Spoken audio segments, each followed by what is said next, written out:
Halo teman-teman, kembali lagi di channel ini. Di sini saya akan memberikan tutorial kepada kalian semua bagaimana cara untuk mengatasi Google Play Store terus berhenti, contohnya seperti ini. Jadi buat kalian, para pengguna aplikasi Play Store, dimanapun kalian berada, jika memiliki permasalahan yang sama seperti ini, Google Play Store tiba-tiba berhenti atau terus berhenti seperti ini, simak aja video ini sampai selesai.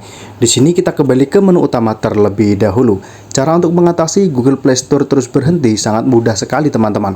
Yang pertama di sini, coba kita masuk ke pengaturan HP kita masing-masing. Kemudian di bagian tentang telepon kita klik.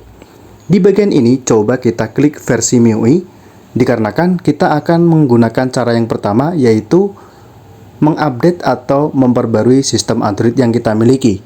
Karena ada beberapa aplikasi yang tidak akan bekerja dikarenakan sistem Android kita belum versi terupdate. Itu yang pertama. Dan yang kedua, coba kita masuk ke pengaturan lagi. Setelah kita masuk ke pengaturan, di sini kita klik tentang telepon.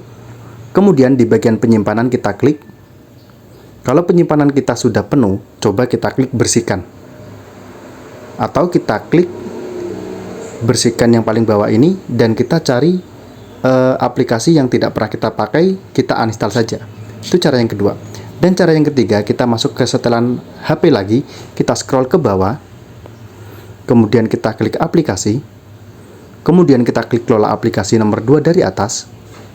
Setelah itu di bagian pencarian, coba kita cari Play Store. Di sini kita klik Google Play Store. Kemudian di bagian ini, coba kita klik paksa berhenti yang ada di pojok kiri bawah ini.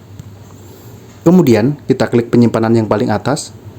Di bagian ini kita klik hapus data, kita klik hapus cache atau sampah. Kemudian kita klik lagi, hapus semua data. Kita masih berada di menu ini. Coba di bagian ini teman-teman, kita klik hapus semua data yang ada di pojok kanan bawah ini. Kalau sudah, kita kembali ke menu utama. Kemudian kita restart HP kita masing-masing. Kemudian kita nyalakan kembali. Coba kita masuk ke Play Store. Apakah sudah bisa? Baik teman-teman, kita sedang memproses ya. Dan sekarang kita bisa login di aplikasi Play Store yang kita miliki. Semoga tutorial cara mengatasi Google Play Store terus berhenti bisa bermanfaat. Sekian dan terima kasih. Jangan lupa like, komen, dan subscribe.